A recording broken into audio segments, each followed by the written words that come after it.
Hey family, Danny here. It is Friday. It's dreary. I hope it's better where you are. It's dreary where I am here in Michigan. It's a dark, gloomy day. It looks like it's going to rain. Later on this afternoon, I'm going to see the Hunger Games movie, so that'll be fun. Going out to eat, so that'll be fun.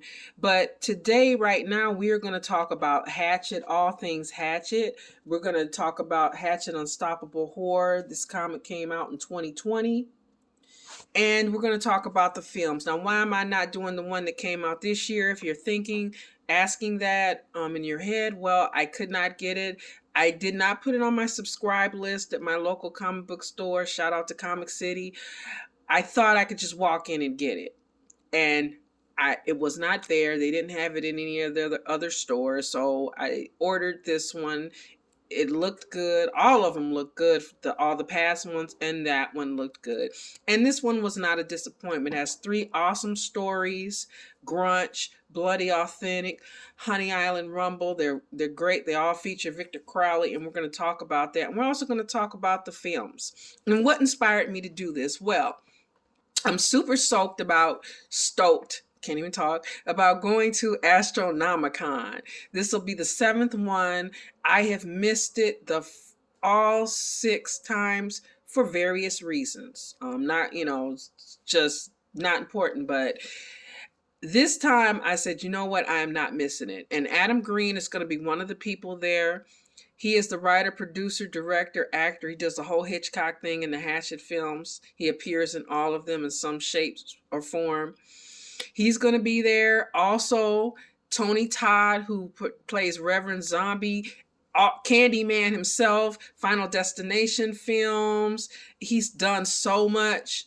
It's crazy, but he's going to be there as well. So I was really inspired. And Kane Hodder is going to be there.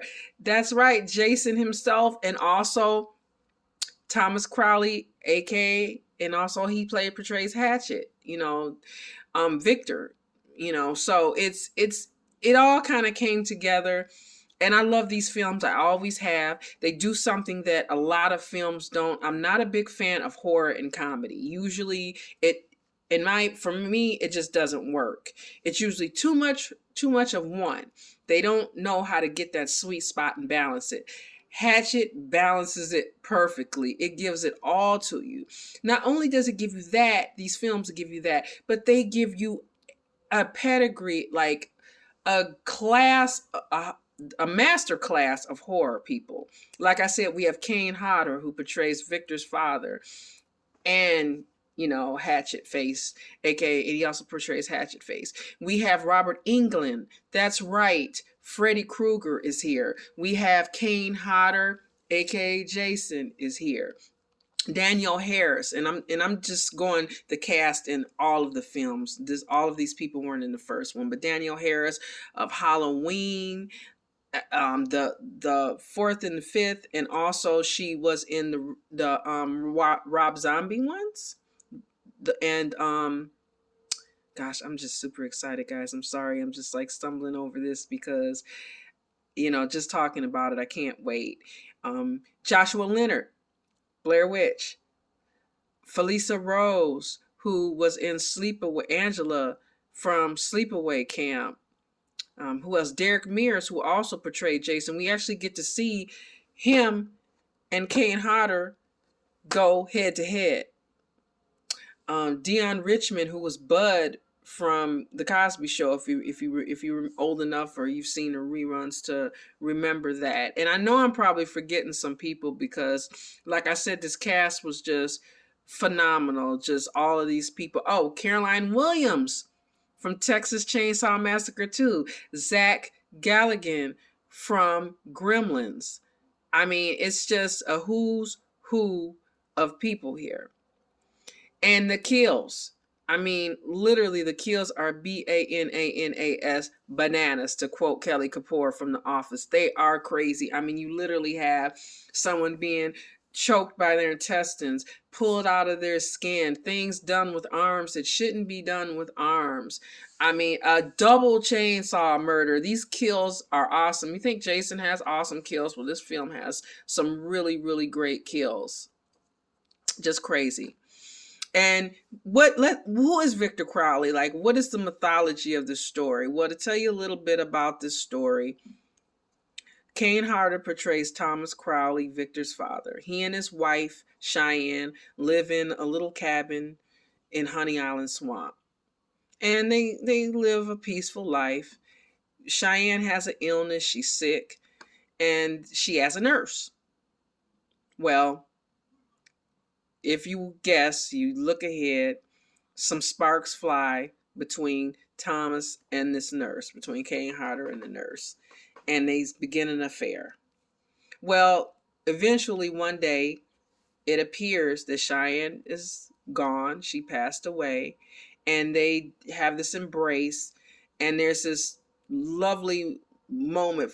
It's very frightening as they kind of, pull away from each other, and they think that she's gone, and she's just there staring at them. And she puts a curse on her, on the young lady, the nurse, and her unborn child. And when Reverend Zombie tells the story, aka Tony Todd in Hatchet 2, he says, even people say even the animals, like the whole swamp was affected by Victor's birth, that it was just like death was permeating through the air. So when Victor is born, his mom, they say his mom looked at his face and it was just too much for her. And so Kane Hodder, Thomas Crowley, he raises him by himself. And they live this little life, and he doesn't hide him. He has this disfigured face, but he doesn't, hide him. He takes him out, but he does try to protect him. But people do see him. So one fateful Halloween, these kids decide that they want to get him outside. They want to see him, tease him, they're bullies. And they're throwing firecrackers at the cabin. And their cabin, it sets on fire. And during this fracas, Thomas Crowley comes up and he sees this, and they run off, and he attempts to open the door, and Victor's inside, and he's trying to get out, and he can't get out. And in his haste to get him out, Thomas Crowley uses a hatchet to break open the door, and he winds up hitting his son in the face and killing him. And as a result of that, he basically, is distraught, obviously. He yells at these kids. He goes to their house, and, he wants retribution, but their parents, they hide behind their parents. Basically, they protect him. And Victor is cursed to become a repeater. And this is a term we've heard in other horror films where he's just basically living out that night, trying to find his father. And like a Jason or Michael Myers, no matter what you do, he doesn't die. He just keeps coming back at you. So in the first film, we get these people, they're on this tour, and we see Adam Green, and he's one of the friends. We see there's a group of friends, but only out of this group, 2 guys go on this tour. One of them is Dion Richmond from The Cosby Show. And there's a young lady, Mary Beth, who's also on this boat tour. And Mercedes McNabb, another great person, who was Harmony. If you watch Buffy the Vampire Slayer, she does a really funny turn in this film. It's awesome. I love it. Like, she plays this like really kind of like ditzy girl, and she's great comic. She's great comic relief here. And so they go on this tour, and they're going in a Honey Island swamp, which they're not supposed to be going in. The swamp is supposed to be closed. Oh, and I just remembered too, another great person popped in my head that we see in Hatchet 3. We see Caroline Williams from Texas Chainsaw Massacre 2, and we also see Sid Haig. Yes, that's right. We see the OG, God rest his soul, from the Firefly saga. Mr. Sid Haig. So he's in there too. But anyway, they're on this tour, and they're not supposed to be there because the swamp is closed. And of course, they run into some trouble. I don't want to tell the whole story because if you've seen it, great. If you haven't, I want to give you a little bit of leeway so it won't be too many spoilers. But they do wind up running into Victor Crowley. And unbeknownst to them, Mary Beth is on that boat. And there's a funny line where, she actually pulls out a gun and Dionne Richmond says, I want to know why Janie has a gun, which is an allusion if you know the Aerosmith song. I love Aerosmith. So it's kind of funny. But she's on the boat to find her brother, who Joshua Leonard from Blair Witch, and Robert Englund, her dad, who disappeared in the swamp. Now, she doesn't know what happened to him, but we do because the film opens up, we see them. So they don't know that. And, so they wind up running into Victor Crowley. And of course, it goes crazy from there. Just the action, the tension of them trying to. Adam Green does such a great job of them running around with the comic relief, with the different personalities, because they're all very different. Dionne Richmond, he's kind of like that little smart, sarcastic guy, and his friend is a little bit more quiet and subdued. Mary Beth is like, she's a bad chick, but she's kind of laid back because she's on that boat for a purpose. There's an older couple that's on the boat that are just like tourists. They're all tourists, but they're just trying to see the swamp and trying to see the lay of the land. So you have all these different personalities, and it's just nonstop action. In the second film, we get Danielle Harris comes in as Mary Beth. And that's another thing I like about these films is that they go in succession. Like you can literally binge watch them all and you will keep up with the plot. Each one, it's like it just keeps on going. So she comes in as Mary Beth, and that film takes off exactly where we left, except it's Mary Beth. So it's kind of like The Evil Dead 2, where it's like, okay, a sequel, but we're kind of redoing it because it's a different chick. So, but I love Danielle Harris. So I wasn't complaining. No disrespect to the other young lady, but whenever I see Danielle Harris, I'm like, okay, I'm ready to rock. I mean, she's a true scream queen, final girl. I hope to see her and meet her one day. That would be totally awesome. So she comes in and she winds up going into this guy's cabin and telling him what happened because she finds out that her brother and her father ran afoul of Victor Crowley, and he winds up kind of kicking her out, and she winds up at Reverend Zombie's shop, Tony Todd's, and telling him about this because he tells her to go see him. And that leads me to another awesome person who is in these films, which is Tom Holland. Not Spider-Man Tom Holland, but the director, and he's also an actor, Tom Holland, who did Fright Night, the original Fright Night and Child's Play. So he does a turn as Mary Beth's uncle. And he's great in this film as well, too. So she tells Reverend Zombie about it, and he decides she asked him for his help because she wants to go back. She wants to basically, get revenge on Victor Crowley. And she also wants to, bring her father and brother home, and, she wants to basically make the situation right. I don't want to say, well, you can kind of guess what happened to him, but she wants to bring him home. So he decides that he's going to put together this posse, this party, to try to go in the swamp and find them and help her, but he's not really trying to help her. I don't want to get in all the details of that and spoil that, but you can. I think when you watch it, if you have never watched it, you'll be able to guess and look by the way Tony Todd plays the scene, that there's more to what's going on here. There's more than meet the eye to what's going on in this situation. There's a lot of crazy kills in this one. There's one particular scene that some people have called coitus interruptus by murder. I've seen online people say that. where the couple is it's bananas. I don't even want to get into it. You kind of got to see it to believe it. It's that crazy. And just like the other film, it's nonstop action all the way here. You get a little bit, I think, less comic relief in two. It because it's just like it's coming off like I said, right from where the first one went. And there's a sense of urgency because she wants to hurry up and get back there, and she wants to bring her family home, and she wants revenge. So it's a little bit more tense. But we do get some funny characters, some of the people that come along for the ride.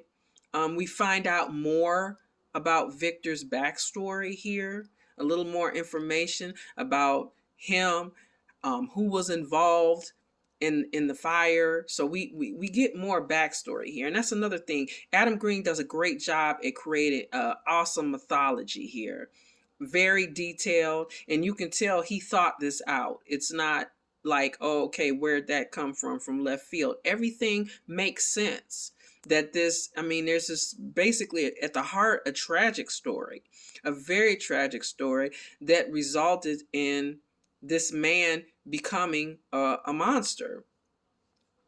Part three is no different.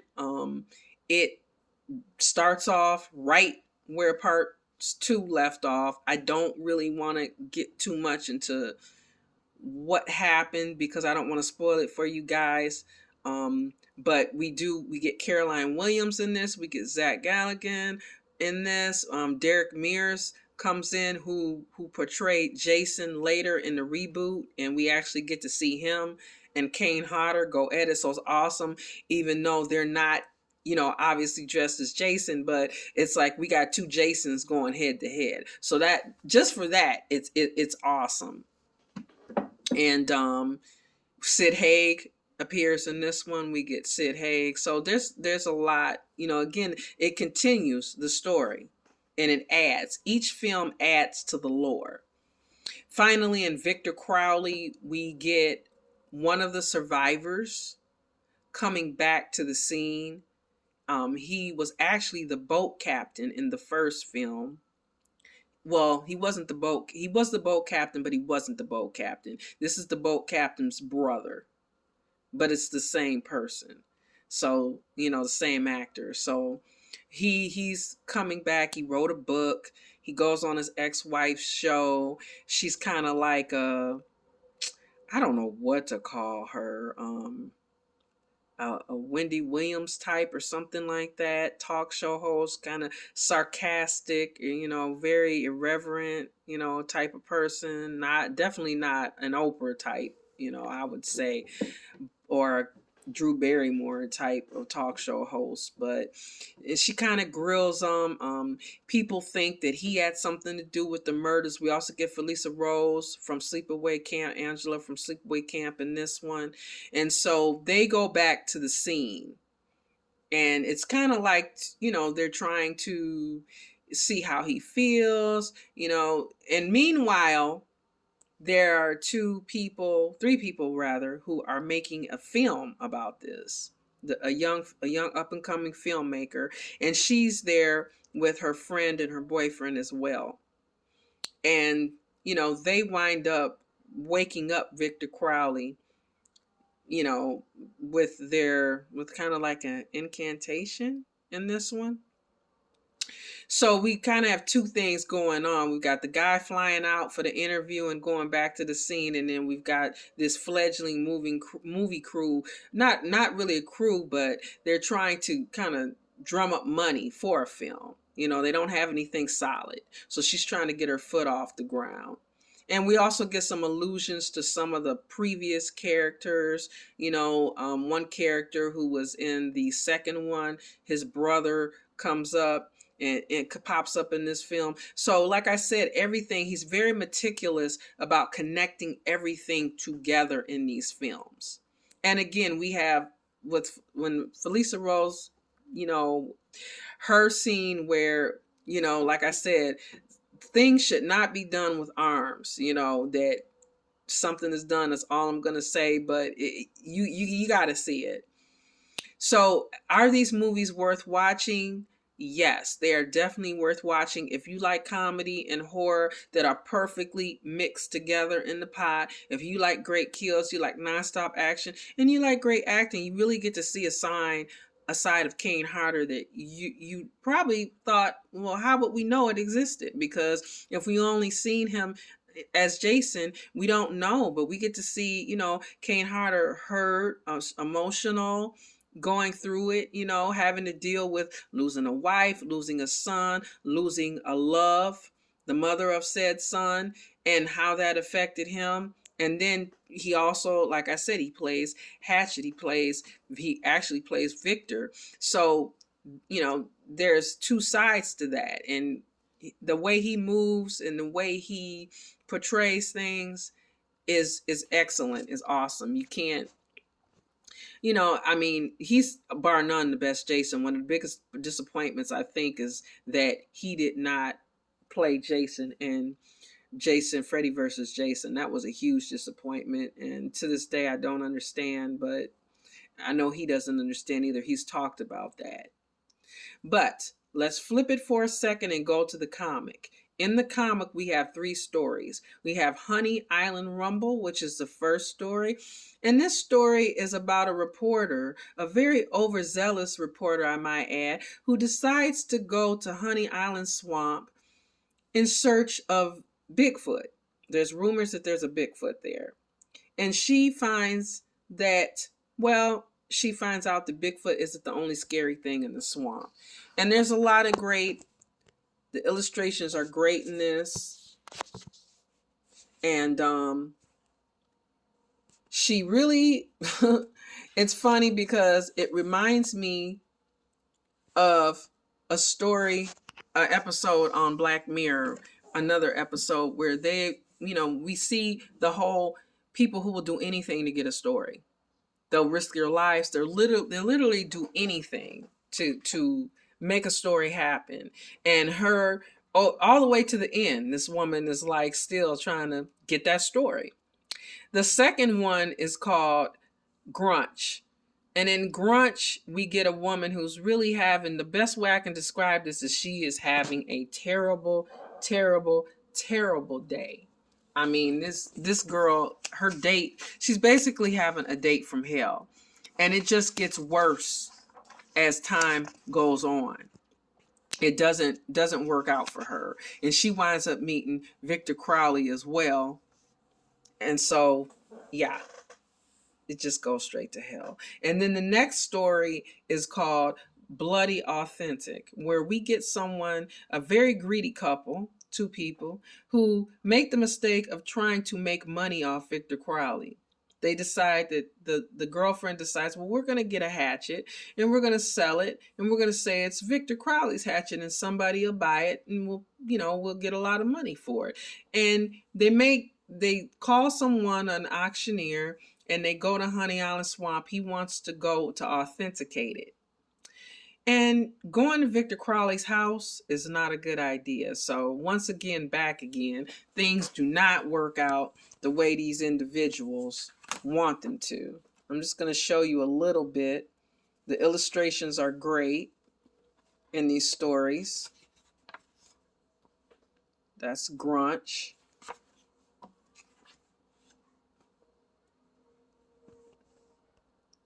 All of these stories are funny because, they all run into Victor and they all were kind of doing other things or looking for something and it didn't quite turn out the way they wanted to. And I like that was kind of the theme, of people just going one way and thinking it's going to turn out and it doesn't. And greed.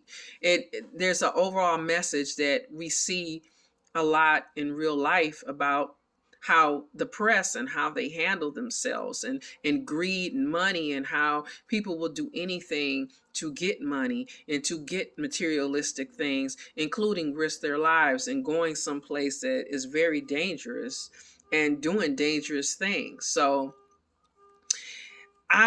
like I said, I truly, truly love these films. I'm truly excited. I hope to see some of you and meet you at Astronomicon if you come to Michigan or if you live in Michigan. And if you want to see these films, I can tell you they are all on Tubi. So they're all there for you to see. And it's a great binge watch, especially this weekend. You could just, start with Hatchet and just keep on going and just keep on going. And they run right into the other, like, bookends. So I hope you guys have an awesome day today. It was great talking to you. Let me know what you're watching. If you guys go see the Hunger Games movie this weekend, let me know what you thought, and stay dark. Bye.